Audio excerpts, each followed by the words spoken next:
Central Vista project को supreme court से हरी झंडी मिल गई है। उसमें जो है मेन प्रमुख जो है रीडेवलपमेंट जो किया जाएगा वो है नई पार्लियामेंट की बिल्डिंग। आप देख सकते हैं वो एक तरीके से चित्र बनाया गया है जो नई पार्लियामेंट की बिल्डिंग होगी।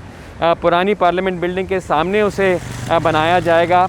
करीबन 1200 मेंबर्स के लिए जॉइंट सिटिंग, राज्यसभा लोकसभा की जॉइंट सिटिंग के लिए एक सेंट्रल हॉल जो बनाया जाएगा ताकि क्षमता बढ़ाई जा सकती है। ये भी ध्यान में रखते हुए कि आगे भविष्य में मेंबर्स, लोकसभा के मेंबर्स भी बढ़ सकते हैं, राज्यसभा के मेंबर्स भी बढ़ सकते हैं, तो जो नई पार्लियामेंट बिल्डिंग बनाई जाएगी इसके साथ ही साथ जो पूरा जो एक पावर कॉरिडोर यानी कि जो राष्ट्रपति भवन से इंडिया गेट तक जो राजपथ जो है उसके दोनों आर पार जो है बिल्डिंग्स जो है नई बनाई जाएंगी। पुरानी बिल्डिंग्स में कुछ तोड़फोड़ होगा। और मेन प्रमुख सरकार का कहना है कि जो सेंट्रल मिनिस्ट्रीज़ जो हैं उन्हें सारा एक साथ करना है ताकि काम जो है एफिशिएंटली हो सके। सारी मिनिस्ट्रीज़ हैं वापस एकजुट हो जाएं और एक दो कुछ बिल्डिंग्स में सीमित रहें ताकि जो है एफिशिएंसी बढ़ जाए। ये सरकार का मेन मुख्य प्रयास है सरकार की तरफ से। लेकिन जो चुनौतियां आई थी सुप्रीम कोर्ट में इस बात को लेके थी कि सही तरीके से परमिशंस नहीं ली गई। लैंड यूज़ जो है, जो ज़मीन जो जिस प्रयोग के लिए होता है उसको सही तरीके से परमिशन नहीं मिली।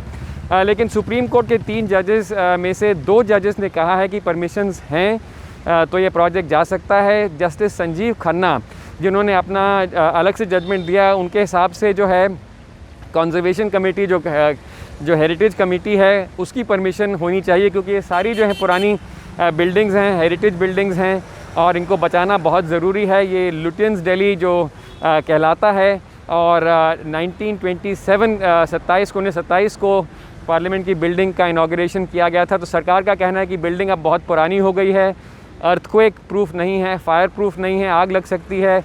तो ये सब ध्यान में रखते हुए बहुत ज़रूरी है कि नई पार्लियामेंट की बिल्डिंग भी बनाई जाए लेकिन साथ साथ बाकी जो एरिया का रीडेवलपमेंट भी किया जाए।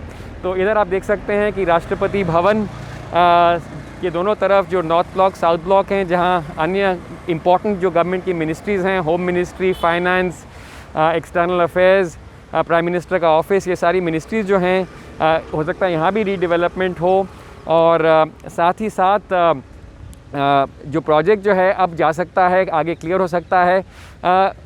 एक तो लीगल चैलेंज ये था सुप्रीम कोर्ट में, लेकिन साथ ही साथ काफ़ी लोगों ने ये भी कहा था कि प्रोजेक्ट जो है जिसमें बताया जाता है कि शायद 20,000 करोड़ रुपए लगे, तो क्या ये सही वक्त है इतना सारा पैसा खर्चने के लिए, ख़ास तौर से जब कोरोना पैंडेमिक के बाद आर्थिक मुश्किलें और बढ़ी हैं, तो क्या ये सही वक्त है इतना पैसा खर्चने के लिए। ये कुछ लोगों ने बात उठाई थी। लेकिन सरकार का कहना है कि बहुत ज़रूरी है कि एफिशिएंसी बढ़ाने के लिए और पार्लियामेंट जो अभी सुरक्षित नहीं है स्ट्रक्चरली क्योंकि बिल्डिंग जो है पुरानी है और उसकी जो है कैपेसिटी पूरी हो गई है, उसको ठीक करने के लिए नई पार्लियामेंट की भी ज़रूरत है। उम्मीद ये है कि 2024 तक ये सारा रीडेवलपमेंट वर्क जो है कंप्लीट हो जाएगा अगले लोकसभा चुनाव के पहले। नई दिल्ली में सिद्धार्थ पांडे, गो न्यूज़।